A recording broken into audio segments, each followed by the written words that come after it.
biología para realizar lo que es una vacuna, bueno, un producto biológico, con el cual ustedes pudieran haber vacunado a un animalito en el laboratorio. Si tuvieron oportunidad de leer su protocolo, no me mientan, díganme si sí o si no.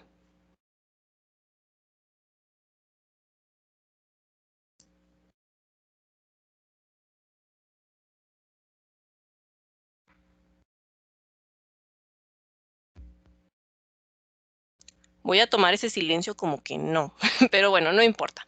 Vamos entonces a comenzar con la práctica. Si ustedes lo van a observar en su protocolo ya que lo revisen, viene calendarizada con un nombre, pero viene ya en lo que es el desarrollo de la práctica con otro nombre. Es exactamente lo mismo, no se preocupen. En sí, lo que vamos a hablar el día de hoy es sobre la preparación de productos biológicos. Entonces, ¿a qué nos vamos a referir como un producto biológico para los aspectos de esta clase? Va a ser una sustancia producida con un organismo vivo o sus productos. Se usan para prevenir, diagnosticar o tratar el cáncer, enfermedades generalmente infecciosas. Entre los productos biológicos se incluyen los anticuerpos, las interleucinas y las vacunas. También se llama medicamento biológico o sustancia biológica. Entonces, todo aquel compuesto que nosotros vayamos a producir basados o con base. Ay, me está rebotando el audio. A ver, ya, sí. En lo que viene siendo un organismo vivo, o alguna parte de él, o algún subproducto de él, o algo que produzca ese organismo, lo vamos a conocer como un producto biológico. En sí, ¿qué es una vacuna? ¿Qué entienden ustedes por vacuna?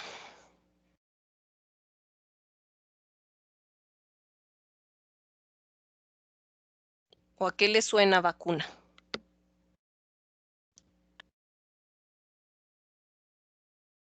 A inmunidad. Ajá. ¿Qué más? ¿A qué más les suena vacuna? Cuando les decimos, una vacuna, ¿en qué es lo primero en lo que piensan? Protección. Protección, ajá. ¿Qué más? Prevención. Prevención. Va todo encaminado a lo mismo, ¿verdad? Va a ser un compuesto que nos va a ayudar a la protección, a la prevención y a la inmunidad, como bien comentan nuestros compañeros. Es un preparado de antígenos en sí, la vacuna es eso, un preparado de antígenos procedentes de microorganismos patógenos, es decir, microbios muertos de cepas virulentas o bien vivos de cepas atenuadas. Esto es muy importante, lo vamos a hablar más adelante, cuya finalidad es la creación de anticuerpos que reconozcan y ataquen a la infección y, por lo tanto, produzcan la inmunidad del organismo inoculado. Aquí podemos hacer una separación o una diferenciación respecto a lo que vimos la semana pasada con lo que vamos a estar viendo esta semana. La semana pasada estábamos hablando de inmunizaciones, ¿cierto? Estábamos poniendo una sustancia para que se generara una respuesta inmune. Pero como esa sustancia que nosotros estábamos poniendo a los animalitos o a los conejitos, en este caso, no era o no provenía de un microorganismo, por eso no le llamábamos que estábamos poniéndoles una vacuna, sino simplemente que los estábamos inmunizando. Entonces, todas las inmunizaciones, perdón, todas las vacunaciones son inmunizaciones, pero no todas las inmunizaciones van a ser vacunas o con vacunas. Eso es algo muy importante que hay que tener en consideración. ¿Cuáles son algunas de las generalidades de estos componentes? Bueno, son productos biológicos, como ya lo habíamos mencionado, que contienen uno o varios antígenos que se administran con el objetivo de producir un estímulo inmunitario específico. Esto es muy importante, es parte de las cosas que necesita tener este tipo de compuestos para realmente ser considerado una vacuna. Este estímulo pretende simular la infección natural, aquí importante, generando una respuesta inmunitaria específica en el sujeto con el fin de protegerlo en ulteriores exposiciones al microorganismo, con el menor de los riesgos posibles para el individuo al cual le vamos a estar poniendo lo que viene siendo la vacuna. Esto ya lo hablamos un poco la semana pasada.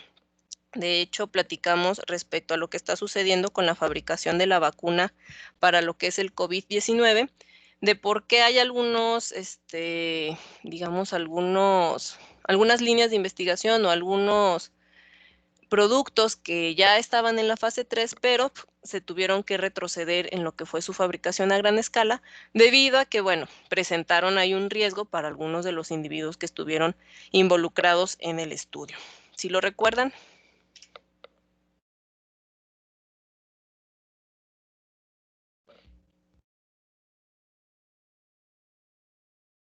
Sí. O ya andan como muy dormidos, chicos. Bueno. Seguimos con las generalidades, perdón. Cuando un porcentaje importante de una población se vacuna, y esto es muy importante, esto que vamos a mencionar ahorita, posiblemente ya lo tocaron el tema en teoría, pero a raíz de la pandemia esto fue como algo que estuvo muy en boga, por así decirlo. Cuando un porcentaje importante de una población se vacuna, este efecto protector beneficiará también a personas no vacunadas, generando lo que se denomina inmunidad de grupo, colectiva o de rebaño, siempre en microorganismos que se transmiten solo en la especie humana. Siempre que hablemos en organismos, microorganismos que afectan al humano, podamos hablar de inmunidad de grupo, de colectiva o de rebaño, ¿sí? Si llegaron a escuchar esto de que vamos a esperar a que la población mexicana genere inmunidad de rebaño, o por ejemplo, con esto del COVID. En países como, déjenme acuerdo cuál, creo que era Suecia o Suiza, no se están haciendo las pruebas para determinar lo que viene siendo la afección del COVID y se está esperando que la población por sí misma genere lo que es una inmunidad de rebaño. ¿Sí llegaron a escuchar noticias de este tipo, chicos? Sí. Y luego Sí. hacían memes ahí de borreguitos o de vaquitas o cosas así, ¿verdad? Hay muchos malos entendidos o malentendidos respecto a este tipo de términos porque no se está fundamentando, digamos, la manera en la que se le explica a las personas. Y aquí es una parte importante de su formación, de ustedes como licenciados en biotecnología, que puedan explicarle a las personas en qué se basa o a qué se refiere lo que es una inmunidad de rebaño. No es, bueno, vamos a dejar que pase y pues ya todos nos enfermamos y listo, ¿no? Ahí, ¿qué es lo que está pasando ahorita en México? Todos se están enfermando o vamos a dejar que todos se enfermen y pues ya después vemos qué tan caras salieron qué tan caro salió el caldo a comparación de las albóndigas. ¿Por qué? Mi decisión es importante para los demás en cuanto a la vacunación o en cuanto a cuidarnos, por así decirlo. Importa por el concepto de inmunidad de rebaño. Aquí tenemos tres escenarios, tenemos tres diferentes organismos, por así decirlo. El primero, los de color azul, son no inmunizados, pero aún están sanos. Los de color amarillo están inmunizados y sanos, o sea, ya fueron vacunados. Y los de color rojo son los no inmunizados que están enfermos. Entonces, en el primer escenario tenemos la mayoría que se encuentran no inmunizados, pero están sanos, pero hay algunos organismos, algunas personas en este caso, no inmunizadas enfermas. Cuando nadie está inmunizado, es decir, cuando nadie está vacunado, la enfermedad se disemina en la población. ¿Qué es lo que está pasando? Lo que está sucediendo con el COVID. No tenemos una vacuna disponible, no podemos inmunizarnos y es un virus, digamos, nuevo para el cual no teníamos una generación de defensas o de anticuerpos. En el escenario 2 tenemos ya personas sanas, personas inmunizadas sanas y personas no inmunizadas enfermas. Cuando algunos están inmunizados, la enfermedad se disemina solo en alguna parte de la población, ¿sí? Podemos ver que ahí los que están inmunizados permanecen inmunizados y sanos. El porcentaje de los que no se enferman es bajo, de los que permanecen sanos. Y bueno, los que se enferman, pues es un porcentaje elevado. Cuando la mayoría de la población está inmunizada, bueno, la diseminación, de la enfermedad es contenida. Obviamente va a haber algunos casos de personas que contraigan la enfermedad, pero es más controlado el porcentaje de pacientes contagiados versus a los que no se contagian. ¿Por qué? Porque ya hubo un protocolo de inmunización, algunas personas que estaban sanas no se van a ver afectadas pese a que tengan o no la inmunización. Algunas posiblemente sí se lleguen a enfermar, un porcentaje muy bajo. Por esto es importante, no solo en términos de la actualidad del COVID, sino en términos de la vacunación en general.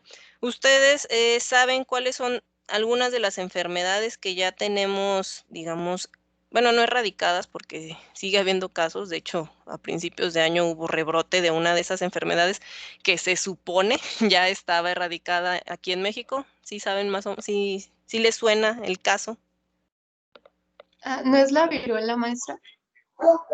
La viruela y el sarampión. El sarampión se supone que aquí en México ya no había, ¿verdad? Porque tenemos esquemas de vacunación y la cartilla y a todos se nos pide vacunarnos, chalala, chalala, pero siempre ha existido los movimientos antivacunas, era algo que estaba leyendo ahorita en la mañana, pero en los últimos años se les ha dado más impulso, no ha habido más seguidores a este tipo de movimientos, adultos que ya fueron inmunizados y deciden pues no inmunizar a sus hijos o no inmunizar a los pequeñines que andan por ahí, que tienen tutela de ellos. Entonces, cuestiones como estas generó que una enfermedad que aquí en México ya se consideraba erradicada, volviera a brotar, si no me equivoco, en Saltillo, o no me acuerdo bien de la ciudad. Hubo varios casos de gente, de niños sobre todo, a los cuales les dio esta enfermedad que, bueno, si se hubiera seguido el protocolo de inmunización, pues no les hubiera generado algún problema. Este tipo de enfermedades son, digamos, de riesgo. Sí, todas son de riesgo, obviamente, por eso nos estamos vacunando, pero el problema o el grupo que se ve más afectado, que puede tener mayores complicaciones, son los adultos que no hayan sido inmunizados, a los cuales les dé esta enfermedad, porque por las cuestiones de la edad y de cómo funciona su organismo y de la adaptabilidad que pueda tener, pues las consecuencias de la enfermedad son más graves, que pueden derivar a la muerte, siendo que, por ejemplo, antes a mí ya no me tocó, le tocó a mi mamá, posiblemente les tocó a sus mamás o a sus papás, sus abuelos, no sé.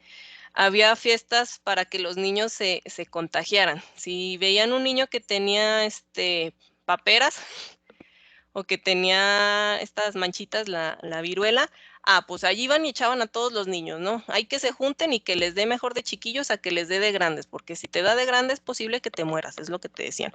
Entonces se hacían este tipo de fiestas de enfermedad, por así decirlo, y con eso estaban generándole el contacto, digamos, de una manera cuidada a lo que es la enfermedad y la generación de lo que son los anticuerpos de la inmunidad. Algunos niños sí les prendía, por así decirlo, se llenaban también de ronchitas y bueno, pues había que cuidarlos en casa, no exponerlos, chalala. Y había otros niños a los cuales no les prendía como tal, pero eso fue porque, o eso se daba debido a que eran pacientes asintomáticos. Sí se habían contagiado, pero no presentaban esos síntomas. ¿Hasta aquí tienen alguna duda, chicos? ¿Alguno de ustedes les tocó ir a esas fiestas de bichitos? No. No, No. ya son acciones como ya muy de antes, ¿no? Pero sí, antes era muy pero común. cuando mi De, hermana se enfermó de viruela, no, de Ujú, varicela, perdón, de varicela, de sí. varicela, ahí me pusieron a mí ahí un ladito Sí, para que me contagiara. Ahí estábamos las dos. exactamente. Ahí estaban las dos pegadas como tuétanos, a ver Sí. si se pasaba la enfermedad para así evitarte que después se te desarrollara en una etapa más adulto y que tú ya tuvieras esos anticuerpos. Entonces, no te tocó como tal una fiesta con muchos niños, pero te tocó con tu hermana.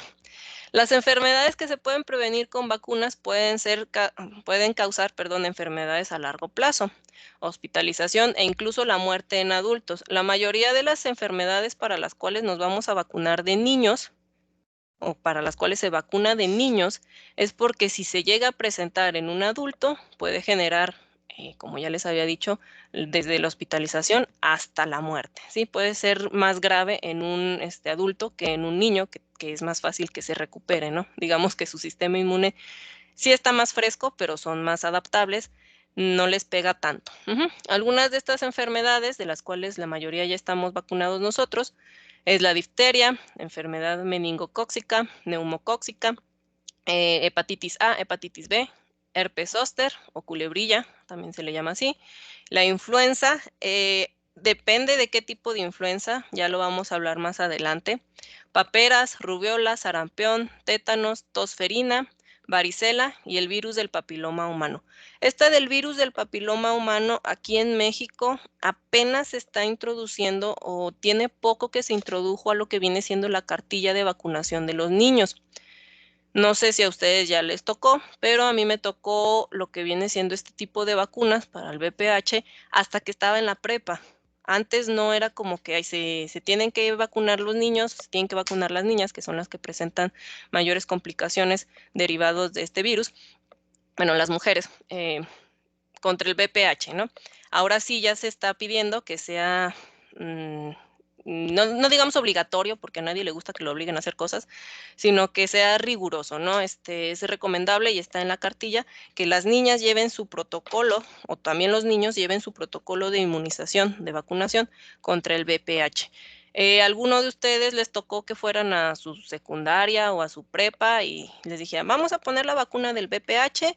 Y hubo muchos papás que dijeron, no, ¿por qué le van a poner eso a mis hijos? Es una enfermedad de transmisión sexual, ¿qué están pretendiendo? Es que la gente, pura perdición, es lo único que quieren alentar, bla, bla, bla, chalala, chalala. ¿Alguno de ustedes les tocó escuchar un caso de esos?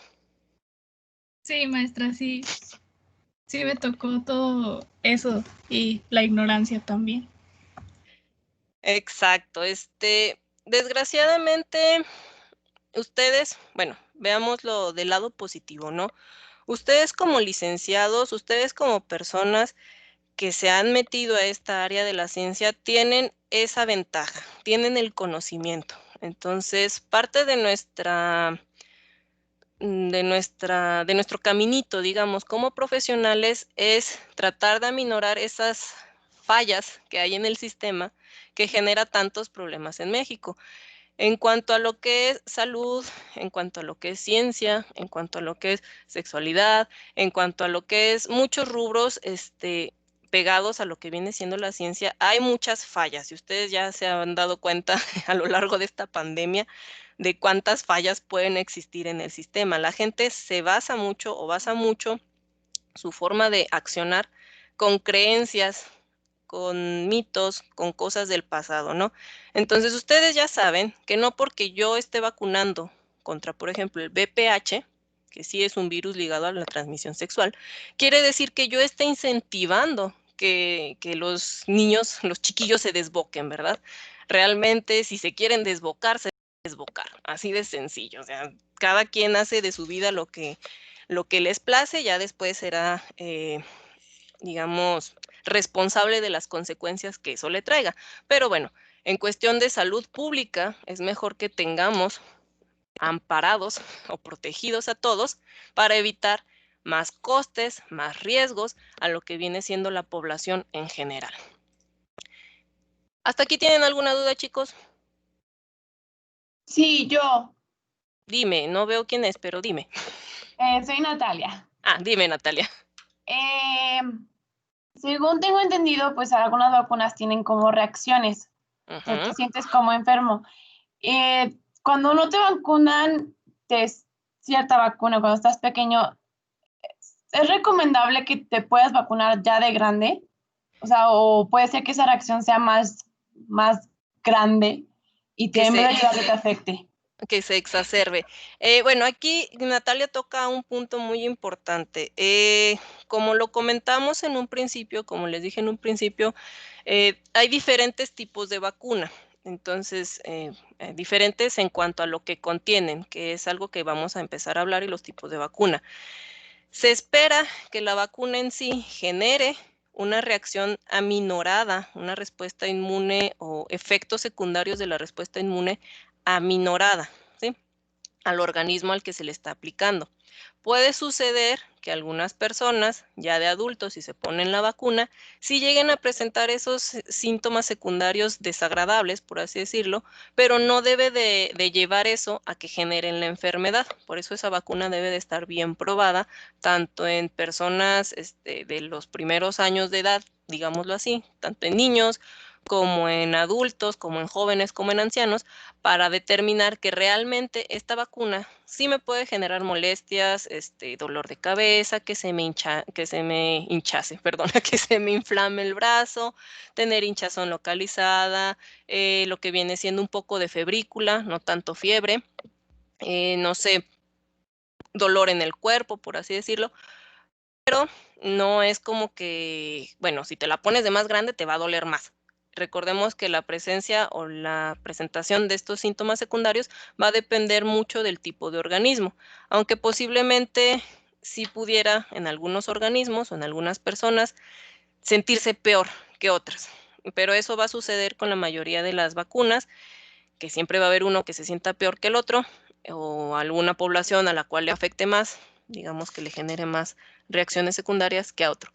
Pero como ya están probadas, y esto es algo muy importante, para que se libere un medicamento producido biológicamente, digamos, un producto biológico como tal, los filtros y el tiempo en el cual esto sucede son largos. Ahorita con lo de la pandemia, tanto de la influenza, que esa yo creo que tampoco les tocó, esa a mí me tocó cuando estaba en la carrera, la verdad no me acuerdo muy bien, no fue como esta, no estuvimos tanto tiempo encerrados. Lo que pasa con las vacunas que se generan deprisa, pues es que obviamente sí son más rigurosas las pruebas que se les están haciendo, pero luego la gente cree que, ay, pues una vacuna la tienes en 1 año y medio, no en 2 años, o sea, ¿qué tanto te puedes tardar haciendo una vacuna? Bueno, ahí ustedes también como biotecnólogos ahorita se van a dar cuenta de cuánto tiempo se va a tardar en generarse una vacuna. Entonces, si ya salió al mercado, por ejemplo, si es una de la rubiola o algo así, que ya tiene mucho tiempo en el mercado, que ya tiene mucho estudio, que ya va evolucionando la forma en la que se produce, la generación de efectos secundarios debe de quedarse al mínimo. En caso de que se exacerbe, ya es cuestión del organismo como tal al cual se vacunó. Espero y no haber hecho mucho choro y haber respuesto su duda, Natalia. Sí, gracias. Bueno, ¿qué contienen? De nada. La vacuna suele consistir de dosis muy pequeñas del propio agente, ya sea en forma inactiva o en forma atenuada. Cuando decimos que algo está atenuado, quiere decir que se ha disminuido su virulencia. ¿Qué origina la enfermedad? O sea, vamos a ponerle ese organismo, ese microorganismo que genera la enfermedad, pero en dosis muy pequeñas, por lo que va a provocar la creación de anticuerpos que van a permanecer en el organismo y lo protegen en el caso de futuros contagios. Entonces, yo le estoy poniendo al organismo ese microorganismo que genera la enfermedad y va a producir por ello anticuerpos y después memoria, bueno, células de memoria que van a producir anticuerpos de memoria, ¿cierto? ¿Qué tipo de inmunidad es esta que estamos generando? ¿Es nata? ¿Es adaptativa? ¿Es pasiva? ¿Qué tipo de inmunidad es, chicos? Adaptativa. Exacto. Hay algo muy importante que vamos a hablar ya casi al término de la sesión, pero hay que tener en consideración o muy en cuenta que la inmunidad que nosotros estamos proveyendo o que queremos que se genere es adaptativa, ¿sí? Porque queremos que al término del proceso tengamos células de memoria, tengamos anticuerpos de memoria que nos permitan volver a defendernos contra otra infección o una reinfección. Ya habíamos hablado un poco de las sustancias que van a contener o que se contienen en lo que son las vacunas.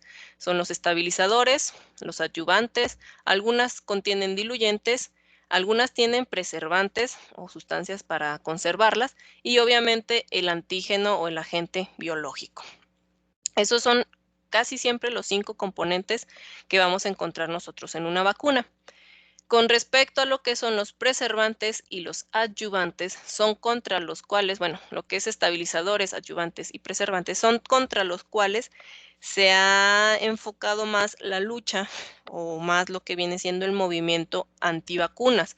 ¿Por qué? Porque en algunas vacunas se utilizaban compuestos derivados del mercurio y bueno, decían es que tiene mercurio y eso está generando autismo. De hecho, hay un artículo, ahorita la verdad no me acuerdo muy bien de él, igual y lo busco al ratito y se los pongo, un artículo que se publicó en la revista de Lanceta, que es una revista de alto impacto a nivel mundial, en el cual se ligaba el uso de las vacunas a la generación de autismo.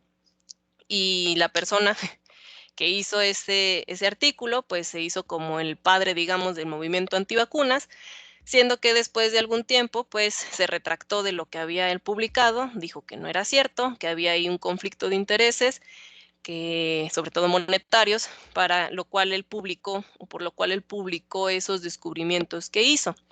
Entonces se hizo todo un movimiento, se enardeció el movimiento antivacunas, derivado de un artículo que ya ni siquiera está reconocido, o sea que ya está cancelado de lo que viene siendo la Lanceta porque se retractó lo que viene siendo su autor. Entonces, aquí podemos ver la importancia de lo que es la ética también para ustedes como científicos, de qué es lo que van a publicar, porque va a tener un impacto, de qué es lo que van a hacer, va a tener un impacto, puede ser muy positivo o muy negativo en la sociedad. ¿Qué tipos de vacunas vamos a tener? Bueno, según su composición y forma de obtención, se van a clasificar en víricas y en bacterianas, que a su vez pueden ser vivas atenuadas o muertas inactivadas. Vamos a tener vacunas entonces víricas, vivas atenuadas o muertas inactivadas, y bacterianas, o bacterianas, vivas atenuadas o muertas inactivadas. Existen muchos tipos de vacunas diferentes y cada uno está diseñado para enseñarle al sistema inmunitario cómo combatir ciertos tipos de gérmenes y las enfermedades graves que provocan. Recordando entonces que no todos los microorganismos actúan de la misma manera. Todos van a tener, o generalmente van a tener, un mecanismo o una forma, un protocolo que ellos siguen para generar lo que es la enfermedad en el microorganismo, en el organismo, perdón. Entonces, por eso no podemos esperar que todas las vacunas sean iguales. Dependiendo del microorganismo contra el cual se va a dirigir esa vacuna, o del cual está generado esa vacuna, será el tipo de vacuna que nosotros vayamos o que se vaya a generar o a crear. Cuando se crean vacunas, es importante tener en cuenta, primero, de qué manera el sistema inmunitario va a responder al germen. Segundo, ¿quién necesita vacunarse contra el germen? Si necesitan ser los niños, si necesitan ser los adultos, si necesitan ser los ancianos, si necesitan ser únicamente mujeres, si necesitan ser únicamente hombres, si necesitan ser algún otro tipo de organismo, digamos, no sé, perros, si necesitan ser los gatos, si necesitan ser vacas, etcétera, etcétera, etcétera, ¿sí? ¿Por qué? Porque no todas las vacunas van a estar dirigidas a todos los organismos. La mejor tecnología, es muy importante que se debe contar con la mejor tecnología o el enfoque para crear lo que es la vacuna. El procedimiento como tal es muy sencillo, por así decirlo, es tedioso, pero es sencillo. Entre mejor tengamos los sistemas en los cuales nosotros vamos a trabajar, voy a poder asegurar que mi vacuna es eficaz o efectiva e inocua, que eso es algo que ya también hablaremos un poquito más adelante. Entonces, sí, la tecnología va muy ligada a que tengamos buenas vacunas, con buena respuesta inmune y con baja posibilidad de que se genere la enfermedad o se generen efectos adversos derivados de la vacunación. Existen entonces 4 tipos de vacunas principales: las vacunas vivas atenuadas, las inactivadas, las que son de subunidades recombinantes polisacáridas y combinadas, y las vacunas con toxoides. Vamos a hablar de cada una de ellas. Las vacunas vivas atenuadas. Bueno, estas se componen de microorganismos mutados que han perdido su virulencia. Aquí, importante, organismos mutados que han perdido su virulencia, generalmente mediante pases sucesivos en diferentes medios de cultivo o huéspedes animales, sin sufrir un deterioro importante en su inmunogenicidad. Es decir, por ejemplo, lo que pasa en el laboratorio, con nosotros ahí en docencia en la universidad. Las cepas que tenemos en la universidad, las cepas de bacterias, algunas pues ya tienen mucho tiempo. Y utilizamos esas cepas, bueno, no tanto tiempo, porque después de un tiempo se inactivan y dejan de crecer, pero sí han sido pasados sucesivamente de recambio en recambio de medios, ¿no? A finalidad de contribuir a que sigan perteneciendo a nuestro cepario, a que sigamos teniendo ahí bacterias disponibles. Estas bacterias como tal, digo a ciencia cierta, no se los puedo asegurar, pero estas bacterias, debido a ese estar pasando y pasando de un medio a otro, y ahora lo sembré aquí en el ICC, y de este ICC lo pasé a una caja, y de esta caja lo regresé al ICC, bueno, al caldo, y de este caldo lo pasé nuevamente a la caja, y de la caja lo inmunicé en un animalito, etcétera. Este estar pasando de un lado a otro va a ir generando que la bacteria mute y pierda su virulencia, ¿sí? ¿Por qué? Porque no está utilizando esos genes, digamos, no está aplicando esa virulencia en un organismo. Está en un medio normal donde tiene todo y dice, pues no hay necesidad, ¿no? Aquí todo lo tengo, no tengo que sufrir. Se va haciendo un poco perezosa. Entonces, en las vacunas vivas atenuadas, aquí como lo ven en la imagen, tenemos un agente infeccioso debilitado, ahí se está durmiendo, el cual se pone en el organismo, se da una respuesta inmunitaria leve, se generan nuevos anticuerpos y linfocitos de memoria, y en el próximo contacto con el agente, que en este caso ya no va a estar atenuado, si va a ser un agente con capacidad virulenta, pues ya va a haber células de respuesta inmunitaria que puedan generar anticuerpos contra ellos, ¿sí? Es como cuando, por ejemplo, nos desvelamos uno y otro y otro y otro y otro día, digamos que al término de una semana de estarnos durmiendo a las 3 de la mañana y despertando a las 5 de la mañana, si eso empezó un lunes, para el siguiente lunes, pues nosotros ya no vamos a funcionar bien, ¿no? O sea, ahí estamos físicamente, ahí está nuestro cuerpo, somos reconocibles, nos pueden hablar y todo, pero posiblemente ya no vamos a reaccionar igual, o sea, ya estamos atenuados, por así decirlo. Dado que estas vacunas son tan similares a la infección natural, que ayudan a prevenir, crean una respuesta inmunitaria fuerte y de larga duración, ¿sí? ¿Por qué? Porque estamos nosotros utilizando al organismo completo, al mismo organismo que genera esa infección, pero virulento. Solo 1 o 2 dosis de la mayoría de las vacunas vivas pueden proteger durante toda la vida contra un germen y la enfermedad que causa. Estas vacunas o en los esquemas de vacunación son aquellas que, por ejemplo, únicamente tenemos una monodosis, únicamente se aplica una vez y ya, no la vuelven a poner. Sin embargo, las vacunas vivas también tienen algunas limitaciones, y esto es algo muy importante. Dado que contienen una pequeña cantidad del virus o del organismo vivo debilitado, algunas personas deben hablar con su proveedor de atención médica antes de vacunarse, que esto es algo referente a lo que nos preguntaba o a lo que preguntaba Natalia hace rato. ¿Cuáles son estas personas? Son aquellos con sistemas inmunitarios debilitados, problemas de salud a largo plazo o que han tenido un trasplante de órganos. Ustedes díganme, ¿por qué creen que deban de consultar si se pueden o no aplicar esta vacuna?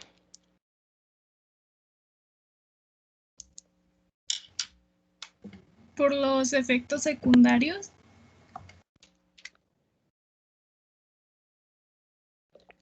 Aparte de los efectos secundarios, ¿alguien más?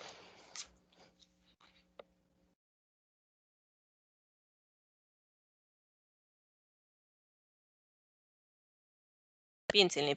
Estamos colocando un microorganismo vivo debilitado en una persona posiblemente inmunosuprimida. Hay personas que no tienen el sistema inmune tan fuerte como debería y les afecta la bacteria, el virus. Ajá, como nos preguntaba, por ejemplo, Natalia hace rato, es posible que a estas personas en estas condiciones especiales se les pueda desarrollar la enfermedad derivado de lo que viene siendo la vacunación, pero son casos muy especiales, ¿sí? Se supone que el bichito está atenuado, está débil. No debería para una persona inmunocompetente generarle esto, porque como lo dice su compañera, su sistema inmune es fuerte, ¿no? Puede combatirlo. Pero en personas con sistemas debilitados, bueno, pues hasta cuando uno está somnoliento, si te juntas con otro somnoliento, pues no pasa nada bueno, ¿verdad? Entonces, a estas personas sí deben de preguntar, bueno, esta vacuna me la puedo yo poner o no me la puedo poner. Y ya el médico debe de evaluar la situación y decirle si se puede poner la vacuna o no se puede poner la vacuna. Obviamente estas personas pues ya saben la condición o las condiciones en las cuales viven y pues siempre son muy precavidos respecto a las cosas con las cuales tienen contacto, ya sean medicamentos, vacunas, etcétera, hasta otras personas. Deben de mantenerse en frío, por eso no sé si les ha tocado que que cuando son las campañas de vacunación ven a las enfermeras con sus hieleritas, ¿no? No traen su loncha ahí, traen las vacunas. Esto significa que no se pueden utilizar en países con acceso limitado a refrigeradores o en países muy calurosos. No puede haber un puestito de vacunación como aquí generalmente los vamos a ver. Ya creo que empezaron la semana pasada para aplicar la de la influenza estacional. En países, no sé, o en lugares de África Central, pues no van a poder observar a una persona debajo de un árbol con su hielerita dispuesta a aplicar vacunas, porque es posible que no se mantenga ese frío que necesitan de 2 a 4 grados para mantener lo que es el producto sin que se descomponga a causa de la temperatura. ¿Sí han visto a las enfermeras que cargan con su hielerita para todos lados? Sí, Sí, tengo vivos recuerdos de eso en secundaria y primaria. Persiguiendo a los niños, venga para acá, agarrándolos entre todos. También, por ejemplo, cuando pasa la campaña de vacunación antirrábica, que pasa por nuestros hogares, patrocinada por municipio, por así decirlo, la persona que va pasando, si se han fijado, trae una hielera y ahí trae los viales con la vacuna, y ya únicamente lo que hace cuando ya terminó de hacer la anotación del animalito al que va a vacunar es sacar el vial, tomar la dosis que va a aplicar al animal con la jeringa y aplicárselo inmediatamente al animalito. En caso de que ustedes digan, ay, es que a mí se me dificulta ir al antirrábico o no pasan por mi casa, pueden hablar al antirrábico y pedir que les den la dosis. A mí sí me las han dado, o a veces que no encuentro a mis gatos, a Goyito que se escapa, les pido que me dejen la dosis, pero sí me dice el veterinario, lo debe, bueno, la persona que aplica la vacuna, no sé si sean veterinarios todos, debe de mantenerla en frío, en el refrigerador, en la puerta. No debe de congelarse, pero no debe de subir la temperatura más allá de 8 grados. No sé si les ha tocado ver eso también a los que tienen mascota.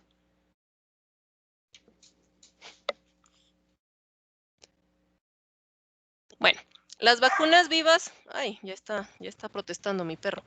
Las vacunas vivas se utilizan para proteger contra, que son algunas de las que nos ponemos, sarampión, papelas y rubiolas. Esta viene como en un pool. Es la vacuna, vacuna MMR combinada para el rotavirus, para la viruela, varicela y fiebre amarilla. Existen, creo, de las que vienen en el protocolo de vacunación para nosotros, como unas 3 que vienen combinadas. Entonces, cuando nos van a poner de esas que son combinadas, generalmente nos dicen, aquí sí le vamos a pedir que se tome el día, que descanse un poco.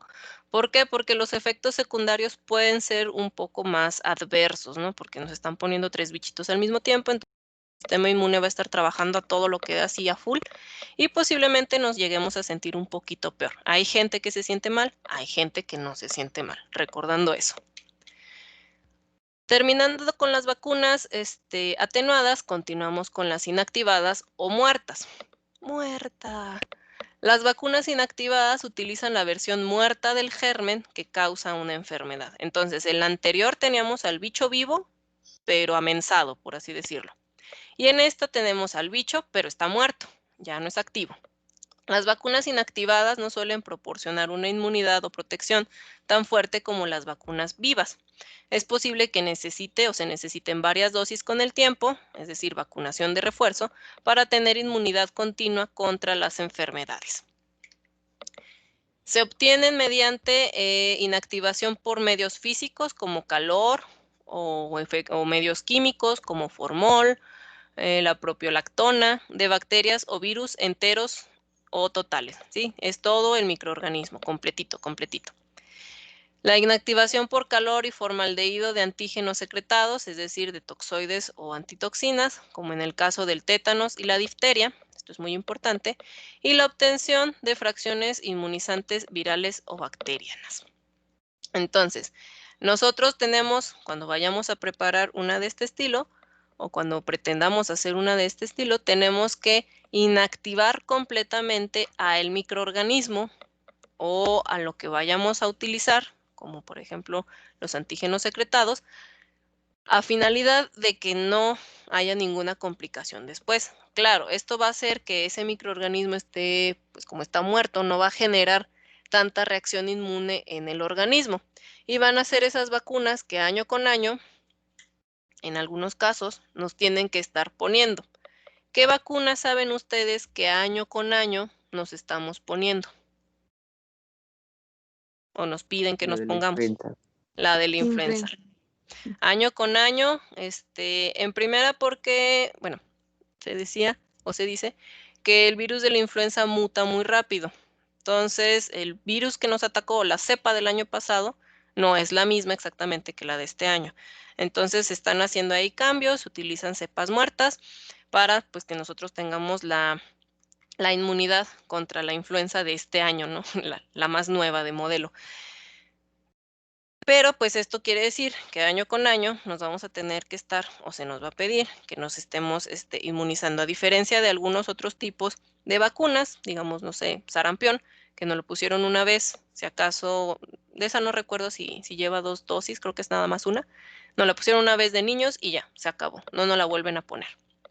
En el caso, por ejemplo, de los animalitos, también llevan un protocolo de inmunización que año con año deberíamos de estar retomando. Por ejemplo, la de la rabia es año con año, siendo que la rabia ya está erradicada de aquí de Aguascalientes, según lo que me dijo un infectólogo hace algunos años. Y lo que viene siendo parvo, no me acuerdo qué otros virus, pero se les pone una vacuna al año a los perros adultos y a los gatos para la leucemia felina, etcétera. Las vacunas inactivadas, bueno, aquí tenemos a la infección, tiene su tacha de que ya no está funcionando, da una respuesta inmunitaria leve, se forman igual anticuerpos y linfocitos de memoria, y cuando tenemos el contacto con ese agente infeccioso vivo, funcional, bueno, pues ya hay un registro y se produce lo que es la respuesta inmune. Vamos a tener que estas vacunas se utilizan para proteger contra la hepatitis A, la gripe, solo la que es la vacuna inyectable, la polio, solo la que es la vacuna inyectable, y la rabia, ¿sí? Se están poniendo constantemente. La de la polio creo que hay 2 versiones.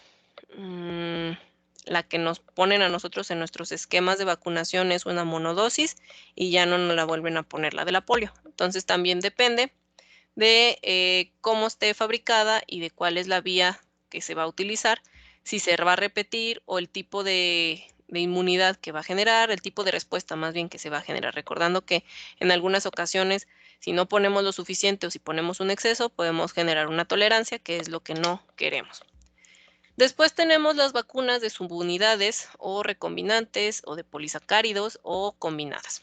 Utilizan partes específicas del germen, como por ejemplo una proteína, un azúcar o la cápsula, que es, bueno, ustedes ya lo saben, es una carcasa, por así decirlo, que va a rodear al germen.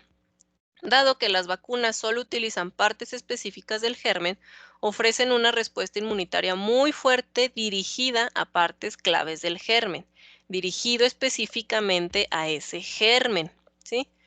No estamos utilizando determinantes antigénicos, como hemos platicado anteriormente, que pudieran estar presentes en diferentes gérmenes de la misma familia, sino que estamos utilizando partes específicas o una parte específica del germen, de ese germen. Específicamente quiero que ataques o que funciones contra este germen, ¿sí?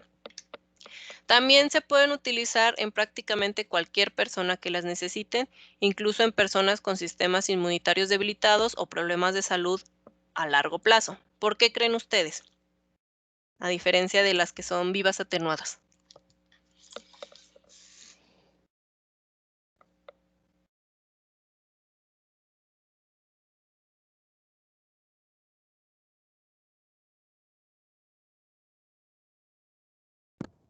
Porque el germen que causa la enfermedad va a estar muerto, entonces no va a tener ninguna como repercusión en el caso de que una persona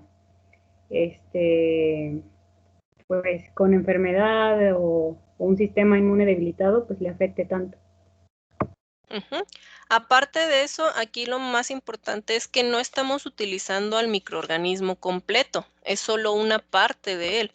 Entonces, aquí sí no hay ninguna posibilidad de que, digamos, se vuelva a generar ese microorganismo o de que reviva ese microorganismo o de que vuelva a ser activo, porque es únicamente una parte de él el que estamos utilizando. La única limitación de estas vacunas es que posiblemente necesite vacunaciones de refuerzo para tener una protección continua contra las enfermedades, ¿sí? Esa sería una de sus limitaciones. ¿Cuáles son algunas de las vacunas contra, bueno, de este tipo o contra los que nos protegen? Puede ser enfermedad de HIV, que es Haemophilus influenzae tipo B, hepatitis B, el virus del papiloma humano, la tos ferina, enfermedad neumocóxica y lo que es para el herpes zóster, perdón. Son algunas de las enfermedades, de las vacunas, perdón, que pueden ser hechas con subunidades, polisacáridos o combinantes, y estas son las enfermedades a las cuales van a estar dirigidas. Aquí tenemos, bueno, el diagrama. Tenemos ahí las proteínas del agente infeccioso. Se da una respuesta inmunitaria leve, se generan esos anticuerpos y esos linfocitos, y cuando se da el encuentro con el agente infeccioso completo, se reconocen esas subunidades o esas partes y se deriva a la respuesta inmune. Las que son recombinantes, bueno, tenemos lo que es un vector con genes del agente infeccioso. Tenemos ahí al agente infeccioso, a su vector, una célula cual infectó. Se da la expresión de proteínas del agente infeccioso y estas proteínas, bueno, pues las vamos a poner en lo que viene siendo en contacto con el microorganismo, bueno, con el organismo para que genere los anticuerpos y los linfocitos de memoria. Aquí esto de que sean recombinantes y que si utilizamos un vector o si separamos directamente, va a depender del tipo de microorganismo con el que vayamos a trabajar, de cómo opera, cómo funciona, qué necesita para generar, no necesita para generar la infección. En el próximo contacto con el agente infeccioso, cuando se tenga con el agente completo, pues se va a desencadenar lo que es la respuesta inmunitaria. Las vacunas de ADN, pues tenemos un plásmido con genes del agente infeccioso, se inyectan igual en una célula para que se expresen esas proteínas del agente infeccioso derivados del plásmido, de la lectura del plásmido, se da la respuesta inmunitaria leve y la formación de linfocitos de memoria y de anticuerpos. Igual, cuando se tenga contacto con el agente infeccioso completo, pues se dará la respuesta inmunitaria. Por último, tenemos las vacunas con toxoides. Las vacunas con toxoides utilizan una toxina, es decir, el producto nocivo, fabricada a partir del germen que causa una enfermedad. Como tal, no estamos, digamos, utilizando al germen, estamos utilizando un producto tóxico que genera este germen. Crean inmunidad a las partes del germen que causan una enfermedad en lugar de al germen en sí. Esto significa que la respuesta inmunitaria va dirigida a la toxina en lugar de a todo el germen. Aquí hay que hacer esa diferencia. En las otras sí, la inmunidad iba dirigida al germen en sí. En esto como tal va dirigido a la toxina que está produciendo ese germen, que es la que va a generar obviamente la enfermedad. Al igual que otro tipo de vacunas, es posible que necesite vacunas de refuerzo para tener protección continua contra las enfermedades. Algunas de las vacunas toxoides que se utilizan para proteger son para la difteria y para... Y tenemos, bueno, el pequeño esquema, tenemos ahí las toxinas o el toxoide, se utilizan de forma no activa, obviamente, se tienen que inactivar para poder ponerlas en contacto con un organismo, si no tendríamos pues las repercusiones de la acción de estos compuestos. Se da la respuesta inmune y obtenemos los anticuerpos de memoria. Bueno, los linfocitos y los anticuerpos de memoria.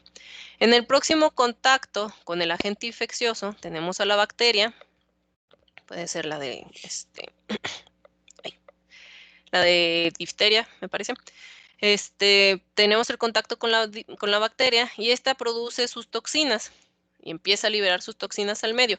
Lo que van a reconocer nuestras células, nuestros anticuerpos, o los anticuerpos que se generaron, van a ser las toxinas en sí, no a la bacteria. Entonces, si la bacteria entra al organismo y no produce sus toxinas, no se va a dar la respuesta inmune, ese reconocimiento. Si la bacteria entra, produce sus toxinas, sí se va a dar ese reconocimiento o esa protección.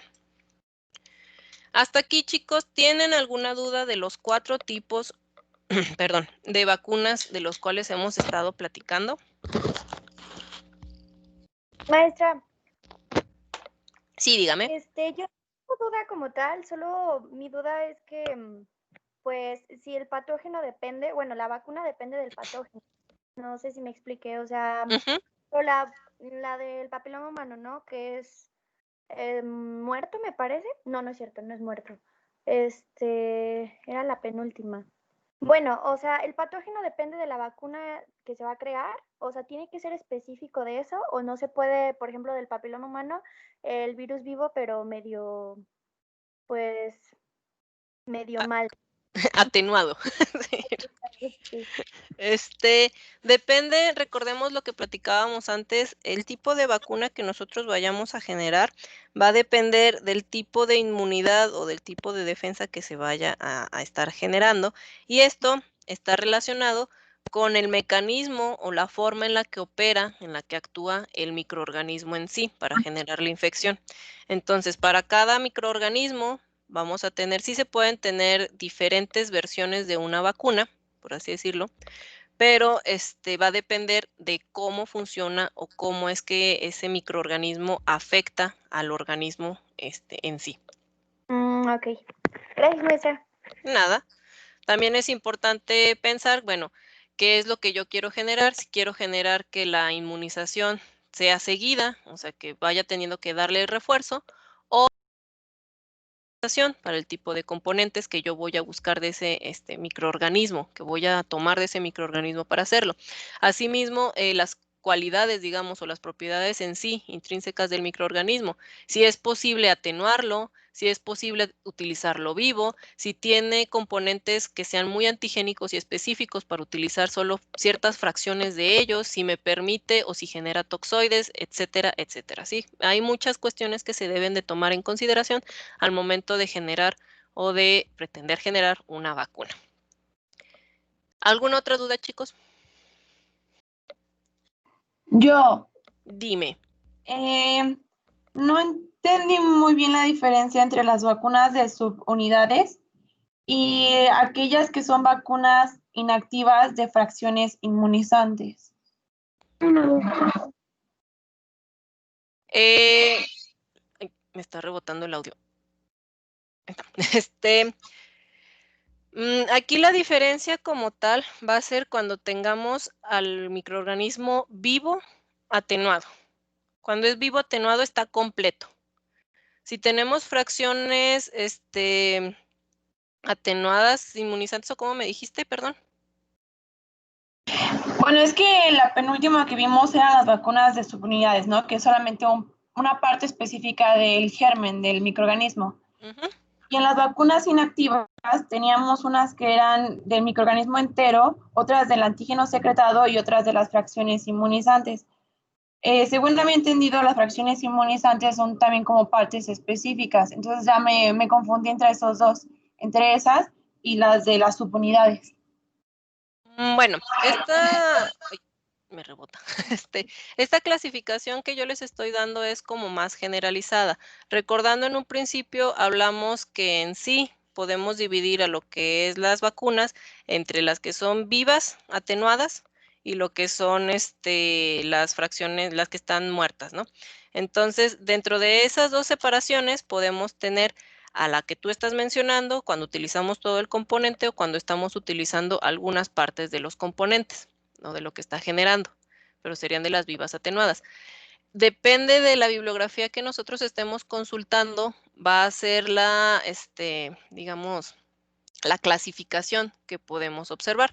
Si ya lo pensamos basándonos en esta que yo les estoy comentando, en estos 4 puntos, la que tú comentas de esas subunidades activas inmunogénicas, creo que así me lo mencionaste, entrarían en lo que son las subunidades en las vacunas realizadas con subunidades, porque estás utilizando un pequeño pedazo de lo que viene siendo esa bacteria o de ese microorganismo que aún conserva esas cualidades para activar lo que es la respuesta inmune.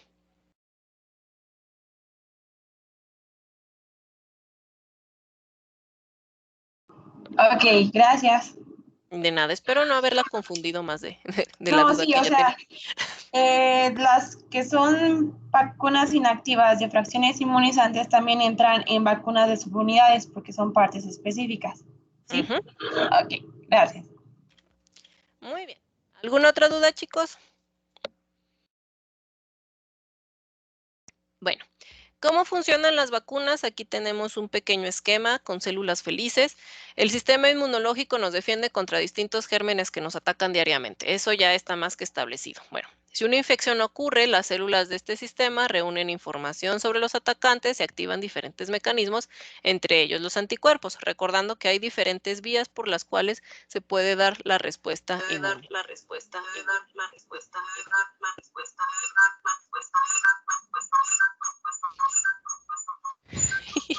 Alguien se le quedó activado su micrófono y se escucha así como un remix. Este proceso tarda tiempo en completarse, lo cual le da oportunidad a los intrusos de hacer algún daño. Bueno, para protegernos, el sistema inmune crea las células de memoria que permanecen en nuestro cuerpo como en un sueño profundo. Sí, ahí están dormiditas, pero están bien atentas, esperando despertarse cuando se dé otro ataque de este enemigo. Estas células ordenan ataques coordinados y producen anticuerpos. Dicho mecanismo es tan efectivo que la enfermedad que se vence una vez no se vuelve a padecer nunca más en una persona que se vuelve inmune. Los niños se enferman con frecuencia porque su sistema inmune no está totalmente desarrollado y consecuentemente sus células de memoria tampoco. Las vacunas promueven este mecanismo, constituyen una forma de entrenar al cuerpo simulando ser una peligrosa infección para crear células de memoria y volverlo inmune a ciertas enfermedades. Lo que hacen es inyectar invasores o gérmenes debilitados o modificados que no puedan hacer daño, de manera que el sistema inmune los controle con facilidad.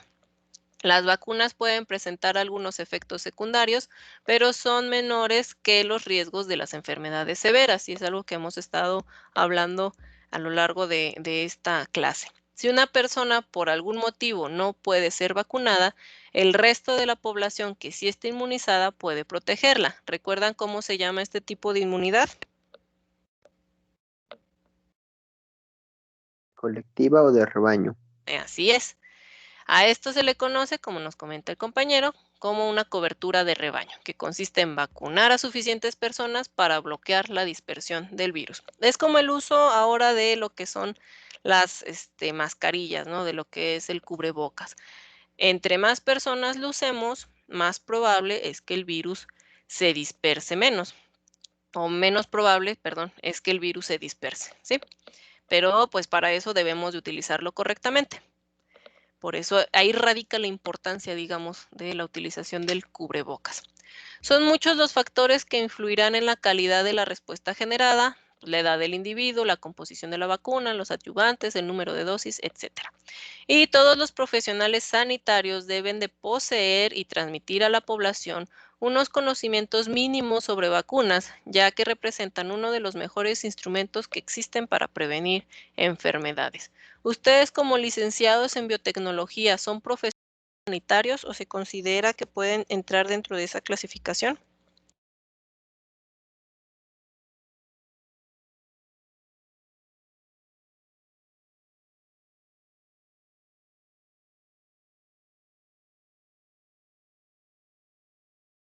Pues a lo mejor indirectamente, maestra.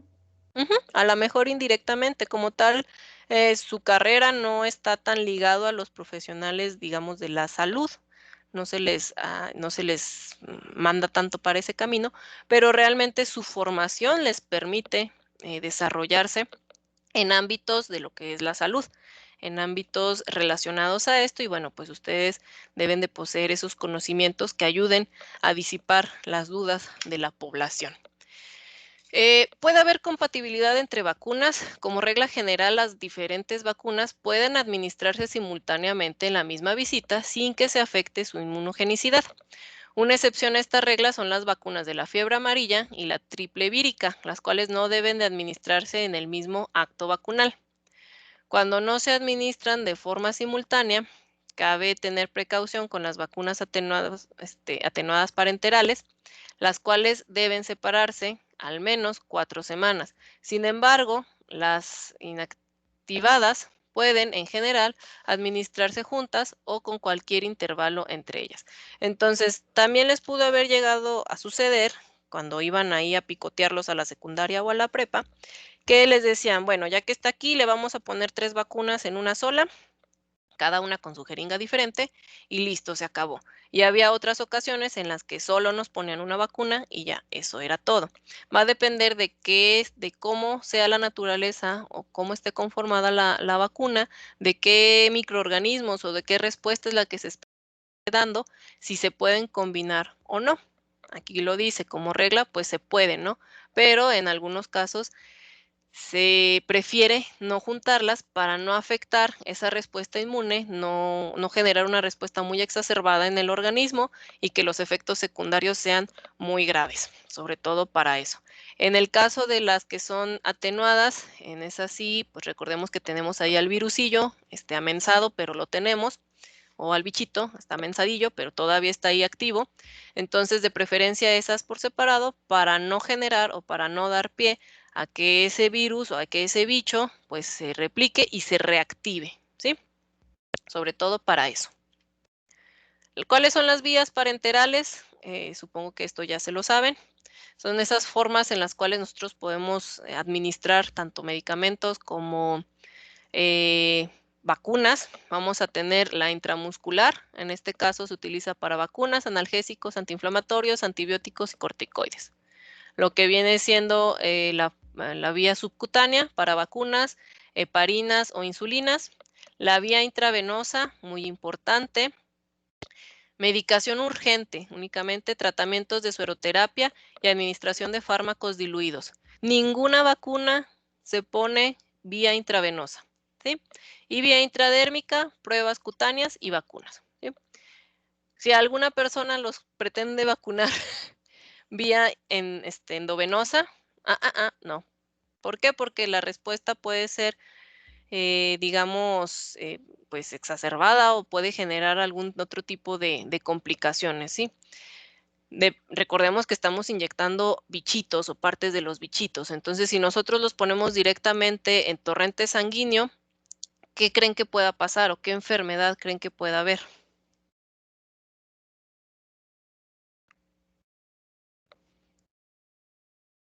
¿Cómo se llama a ese estado clínico en el cual ya tenemos una infección distribuida por toda la sangre, por todo el cuerpo?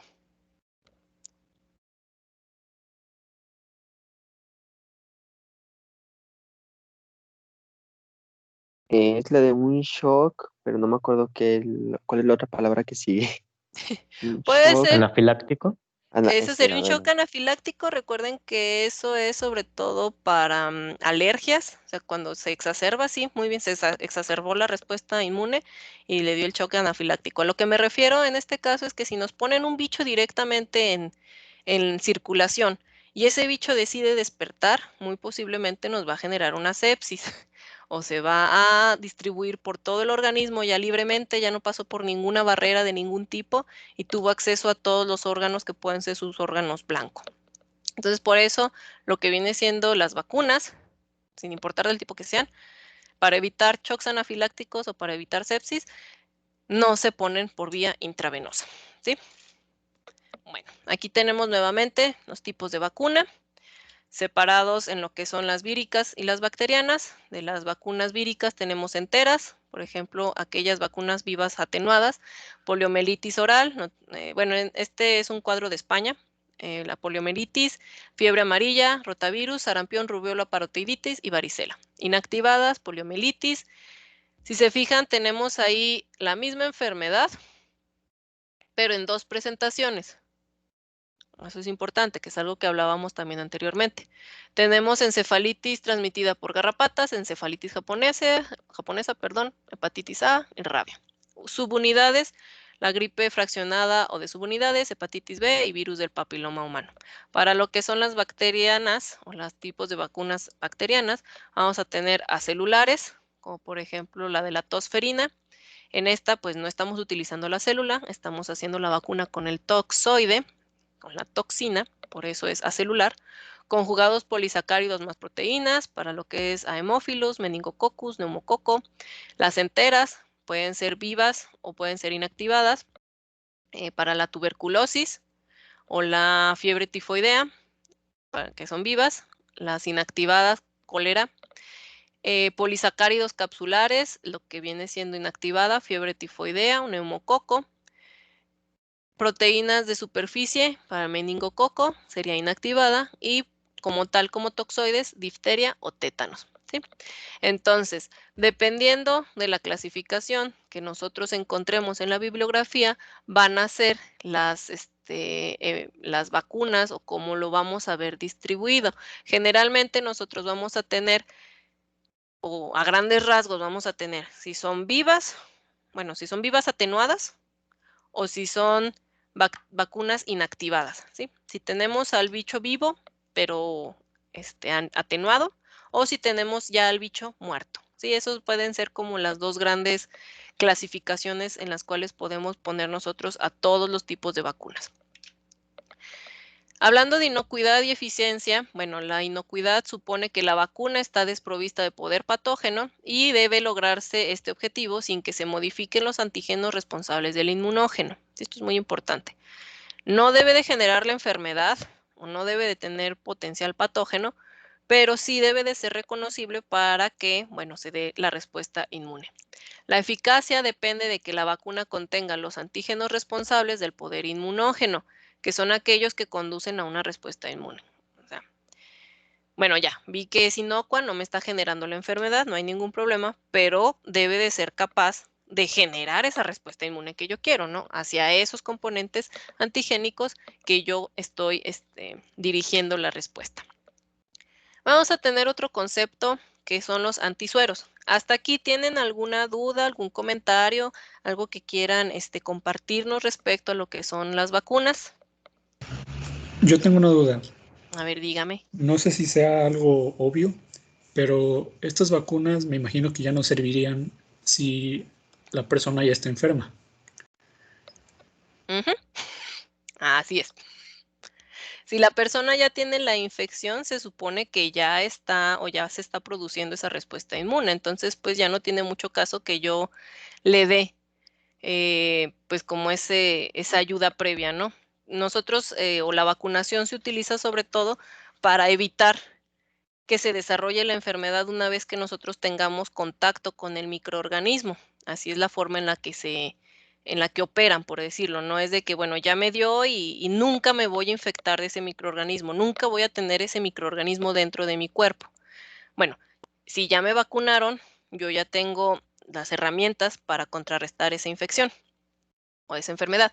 En el caso de las personas que tienen la enfermedad, pues ya no tiene mucho sentido que yo les proporcione como, bueno, así sería la enfermedad, pero pues ya la tienes, ¿no? Ya tienen, o sea, ya se está generando esa respuesta. Sí, gracias. En este caso, lo que se hace o lo que se utiliza es otro tipo de componentes, como pueden ser, por ejemplo, los antisueros. Vamos a hablar un poquito de ellos. Es un producto biológico también utilizado en los tratamientos, sobre todo utilizado en lo que son tratamientos de picaduras o mordeduras de animales venenosos, ¿sí? Pero también se puede utilizar en cuadros infecciosos.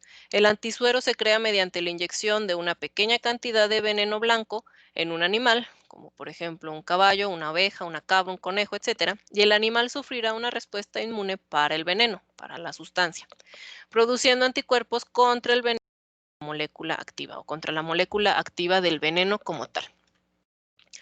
Vamos a tener dos clasificaciones de los antisueros, los que son monovalentes cuando son eficaces en contra de una determinada especie o de un determinado tipo de veneno, o los que son polivalentes, cuando son efectivos contra una amplia gama de especies o varias especies diferentes al mismo tiempo. Por ejemplo, en el caso del de arriba, tenemos nacional anticrotálico, ¿sí? Ese es un antisuero anticrotálico, es decir, que va dirigido contra el veneno de las cascabeles, de los crótalos. En el caso de abajo tenemos un suero antiofídico, que nos hace referencia a serpientes venenosas, polivalente. Aquí se dice allá abajo, ahí en las letritas pequeñas, que va dirigido contra serpientes del género Botrops, ¿sí? Contra todos los venenos de ese género de serpientes del Botrops, va dirigido. Si alguna serpiente de ese género me muerde, me pondrían de ese.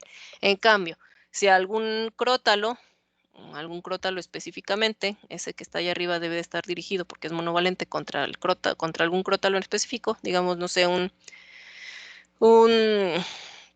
aquí en Aguascalientes, hasta donde recuerdo, son 5 especies de crótalos. Digamos que me mordió una cola negra, que es se me fue el nombre científico. Bueno, es un tipo de cascabel que tiene obviamente la cola negra. Entonces, si me muerde esa, me pueden poner el antisuero específico monovalente para el veneno de esa especie. Si me mordió, no sé, algún otro tipo de crótalo y no sé cuál es, o sea, de todas las variedades que hay, no sé cuál es específicamente, se optaría por un suero polivalente, que va a atacar a todos los venenos, digamos, o a las partes que comparten esos venenos de esa especie. El antisuero une y neutraliza el veneno, deteniendo un mayor daño, pero no invierte el daño ya hecho. O sea, lo que van a hacer es unirse esos anticuerpos a lo que son esas moléculas tóxicas o esas moléculas del veneno para impedir que lleven a cabo su acción. ¿Por qué? Porque ya no se pueden unir a los receptores de las células a los cuales van a dañar. Pero aquellas moléculas del veneno o de la sustancia contra la que se esté generando ya se han unido a las células blanco, bueno, ahí ya no se puede hacer nada, ya no es reversible. Por lo tanto, debe administrarse tan pronto como sea posible después de que el veneno ha sido inyectado, pero que son de algún beneficio, siempre y cuando el veneno esté presente en el cuerpo, ¿sí? Aquí hay una práctica, bueno, la práctica que hicimos anteriormente, de la que hablamos, que fue de antisueros, la producción de antisueros como tal. Ahí denle una leída, a lo que viene siendo la producción de un antisuero. ¿Cómo se producen? Bueno, aquí es algo importante. Yo les estuve hablando como tal de venenos, pero podemos hacer antisueros para algunas otras enfermedades. Como nos pregunta el compañero o como nos comentó el compañero, pues una persona que ya tiene la enfermedad de nada le sirve vacunarse, pero a esa persona sí le puede servir tener un antisuero contra esa enfermedad. Primero vamos a necesitar, lo vamos a enfocar a la actualidad, al COVID-19. Yo sé que les ha tocado ahí ver o leer en el Face que piden personas que ya estén recuperadas, de hecho es algo que hablábamos la semana pasada, recuperadas de COVID, para extraer los anticuerpos. Entonces, tenemos a las personas recuperadas de COVID-19 que van a donar su sangre. De esa sangre vamos a recuperar el plasma, ¿sí? Una vez que tenemos el plasma, vamos a utilizar algún componente que nos permita precipitar las proteínas plasmáticas y obtener los anticuerpos de alta pureza. Se tiene que hacer todo un procedimiento de purificación para únicamente quedarnos con esos anticuerpos de alta pureza. Ya que tenemos esos anticuerpos que nos interesan contra el COVID, contra el bicho que sea que nos interese, lo vamos a esterilizar y se van a preparar formulaciones. Se van a hacer vialecitos, dosis, ¿sí? Esas dosis se deben de filtrar o se deben de limpiar, se deben de purificar a finalidad de que sean inocuas y de que sean eficaces, igual que lo que viene siendo las vacunas. Y en esos viales lo que vamos a tener son anticuerpos que se generaron contra la cepa del COVID, en este caso. Esos vialecitos o esos anticuerpos yo se los puedo aplicar a una persona que está cursando con la enfermedad. Y de esta manera yo le estoy ayudando o estoy llevando a cabo un método de inmunidad pasiva. ¿Por qué? Porque yo le estoy dando anticuerpos que le ayudan a contrarrestar o que le ayudan a luchar contra esa infección activa, contra esa enfermedad activa, pero esos anticuerpos no van a desarrollar o no van a desembocar a la producción de una inmunidad como tal. No sé si se explique, no sé si quede claro. ¿Tienen alguna duda, chicos?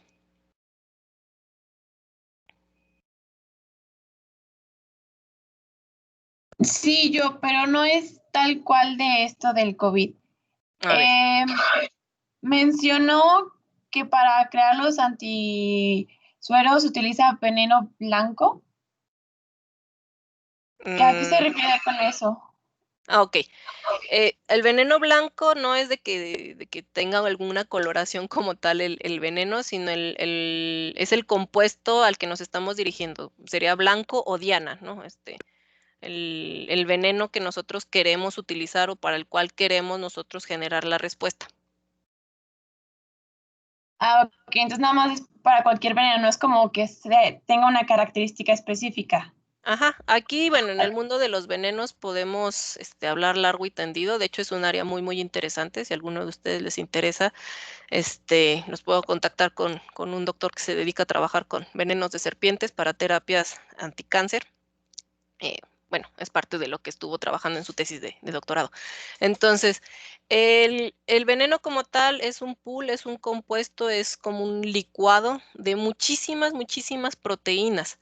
Entonces, cuando nos referimos a un veneno blanco, es que necesitamos especificar cuáles de todas esas proteínas son las que nos interesan para que sean inactivadas o para que sean neutralizadas, ¿sí?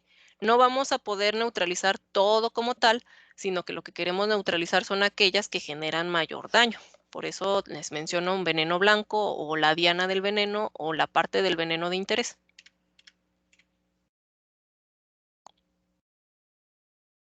¿Alguna otra duda, chicos?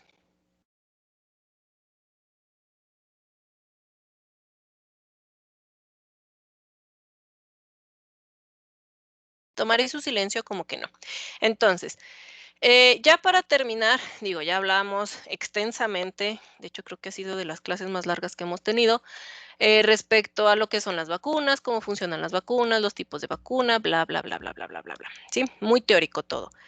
Ahora sí, lo que compete al laboratorio que ustedes hubieran realizado es la generación o la producción de un producto biológico. En este caso, ustedes hubieran utilizado salmonela. Una salmonela que nosotros tenemos ahí en el laboratorio, hubieran seguido cierto protocolo que viene ahí marcado en su manual. Para la obtención de un antígeno somático, el antígeno o bien de un antígeno flagelar, que es el antígeno H de salmonela. Dependiendo del tipo de antígeno con el que nosotros vamos a trabajar, como ya lo mencionamos, o del tipo de bicho con el que estamos trabajando, es el procedimiento que se va a llevar a cabo para la obtención del producto biológico, ¿sí?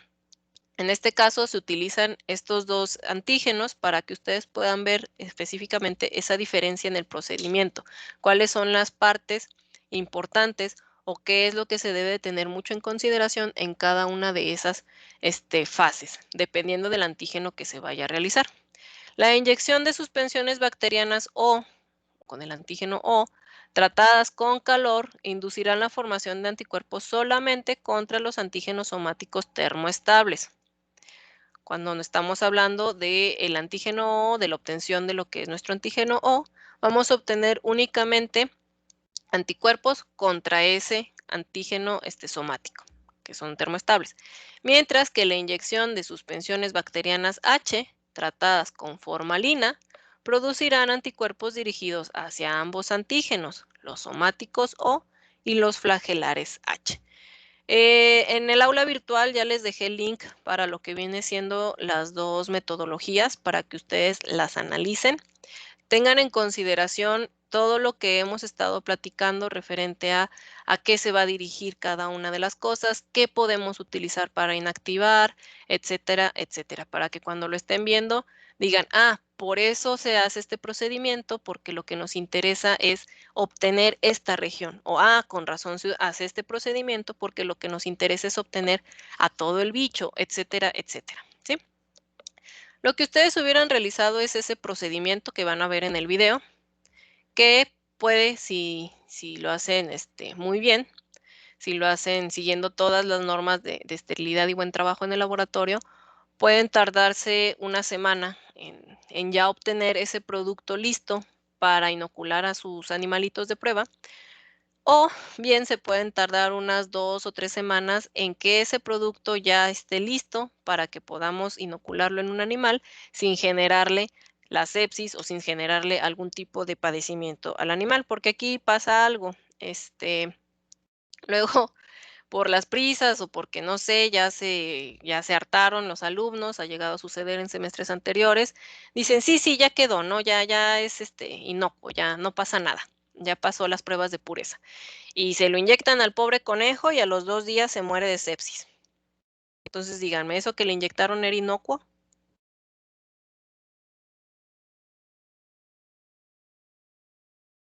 Pues no era inocuo. Entonces, por eso es importante, pobrecitos, y pues mueren de una manera muy fea. Entonces, recordando también de lo que hablamos la semana pasada, cuando se trabaja con animales, debe de ser de la manera más humanitaria posible.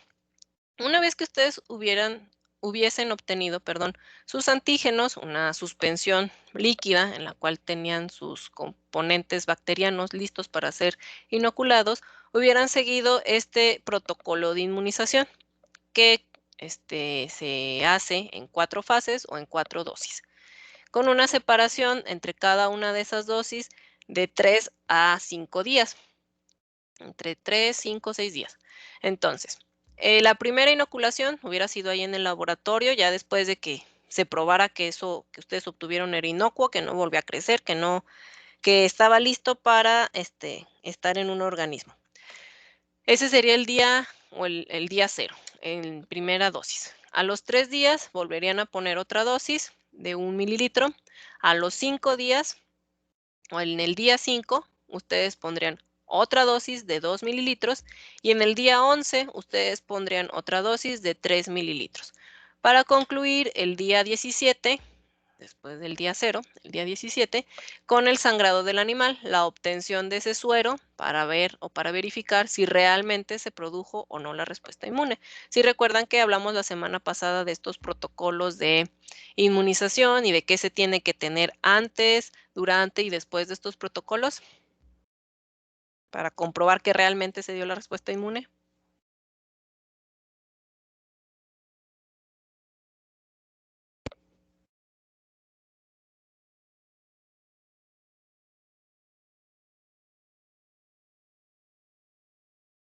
Antes de comenzar con mi protocolo de inmunización, yo debo de tener un suero testigo, mismo que voy a comparar con mi suero inmune que obtuve al final de mi protocolo, ¿sí? Todas las vías que utilizaríamos en este caso con el animalito, aquí sí somos un poco salvajes, van a ser vía intravenosa, ¿sí? Yo les dije que la vía intravenosa no era recomendada o de preferencia no la poníamos, porque podía conllevar a la generación de una sepsis, que es por eso que se les morían los conejos. Pero, pues bueno, la respuesta inmune que nos puede dar puede ser mayor. En este caso, en el laboratorio, como no tenemos tanto tiempo, como no se tiene un semestre extra para experimentación, pues sí se trata de acelerar un poco el procedimiento y por eso se utiliza la vía intravenosa. Pero esto quiere decir que su producto debe de estar por demás probado que es inocuo. Una vez, bueno, el paso 2 dice que se debe dejar descansar al animal 6 días después de la última inyección, por eso se sangra hasta el día 17, y se sangra el conejo por punción endovenosa o cardíaca para poder separar el suero. Lo que queremos es tener una buena cantidad de suero. Hasta aquí esto sería lo que ustedes hubieran realizado en el laboratorio. Lo que hubiera llevado más tiempo como tal, el procedimiento no es muy tedioso o muy elaborado en cuanto a las cuestiones manuales que tenemos que realizar, pero sí es elaborado en cuanto al tiempo que debe de pasar. Entonces, ustedes hubieran obtenido, nosotros les hubiéramos dado su cepa, y ustedes hubieran obtenido ese suero o esa vacuna, ese antígeno que iban a inyectar en el conejito. Y ustedes se hubieran organizado, creo que son cuatro equipos los que generalmente trabajamos, 2 para cada antígeno. Ustedes hubieran sido responsables de llevar a cabo los protocolos o el protocolo de inmunización de los animalitos, de obtener la muestra previa y de obtener lo que viene siendo el suero inmune para su después prueba, para ver si realmente funcionó o no, porque esa es una práctica que, si mal no recuerdo, viene más adelante en su manual. Como tal, hasta aquí, ¿tienen alguna duda de la práctica, de la sesión, de lo que se platicó el día de hoy?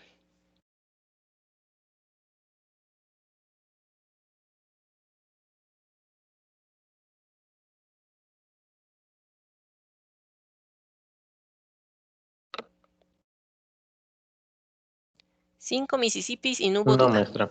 Muy bien. Entonces, Todo bien.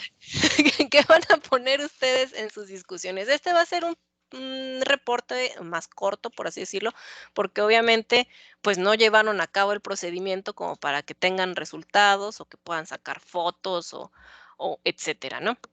Entonces, lo único que va a incluir lo que viene siendo su reporte es su portada, obviamente, y una discusión en general del tema, ¿sí? No solo se me enfoquen a lo que es el procedimiento, sino a todo lo que es referente a la vacuna, a la generación de vacunas, a los tipos de vacuna, a la importancia de esto. ¿Qué tan extenso? Como ustedes gusten, ¿sí?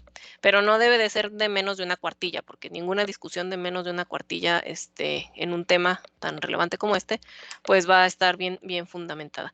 No es tanto que ustedes discutan, yo creo, o sí, es que es como se vio, sino en lugar de discusión va a ser como una investigación respecto a las aplicaciones, observaciones durante lo que es el desarrollo de la práctica, o sea, es decir, cosas que ustedes anotaron mientras estuvimos aquí en la sesión y observación que hagan ustedes del material videográfico. Pudimos observar que esto y esto debido a tal cosa, etcétera. Tales como fuentes de error, preocupaciones, no de que, es que me preocupa que me corten el agua mañana, ese tipo de preocupaciones no, sino más bien referenciadas a lo que viene siendo el uso, la aplicación y la generación de vacunas, comentarios de ustedes, aclaraciones a alguna técnica, por ejemplo, yo encontré en el manual tal que se puede generar este antígeno utilizando esta otra técnica, etcétera. No se trata de que repitan la descripción de los pasos de la técnica, ¿sí? La técnica ya está ahí descrita, ya viene en su manual, ya la leímos, ya se las grabé en audio, ya no es necesario que me la repitan. Ya únicamente lo que quiero es que ustedes se explayen, por así decirlo. Quiero ver qué es lo que ustedes pueden investigar, quiero ver qué es lo que ustedes piensan al respecto de este tipo de procedimientos, etcétera. Y sería entonces, en su práctica, sería esta parte de su investigación diagonal discusión y el cuestionario, obviamente sus bibliografías. Y ya, eso sería todo lo que entregarían para esta práctica. Investigación diagonal discusiones, cuestionario y bibliografías. Y eso es todo. ¿Sí? ¿Alguna duda, chicos?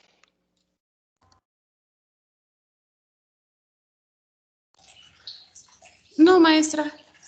Va a haber, bueno, sí, vamos a poner resultados o algo así. Como tal de esta práctica no es necesario que me los pongan porque pues no llevaron a cabo ustedes el procedimiento.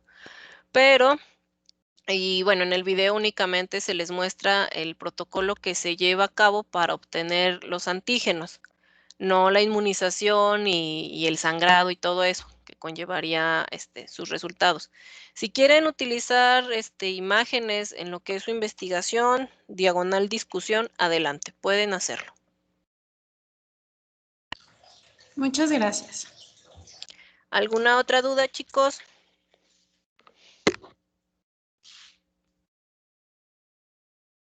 Maestra, aparte de las discusiones, ¿se va a incluir cuestionario? Bueno, no sé si tenga esta práctica.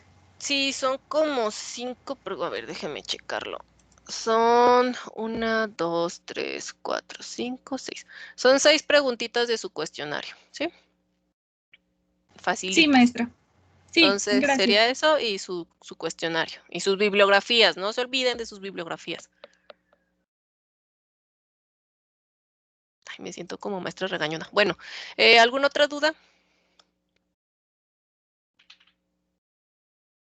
Hablen ahora, callen para siempre. Creo que no, maestra. Muy bien, entonces, si no hay ninguna otra duda o comentario o anexas, eso sería todo por el día de hoy. Les agradezco su atención en esta que ha sido la sesión, más larga que hemos tenido en el semestre. Digo, es un tema que a mí me parece muy interesante. Entonces, espero que tengan una buena semana. Cuídense hoy que es martes 13. Si son supersticiosos. Es solo un chascarrillo, no se crean. Y cualquier dudilla que les vaya surgiendo respecto a su reporte, pues ya saben, háganmela saber para tratar de darles o de ofrecerles la mejor respuesta a ella.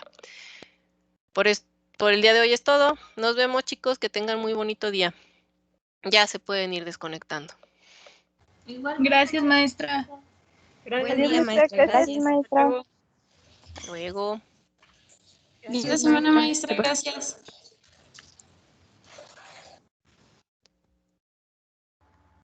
Gracias, maestra. Hasta luego. Hasta luego, que les vaya muy bien. Adiós, maestra. Gracias. Nada.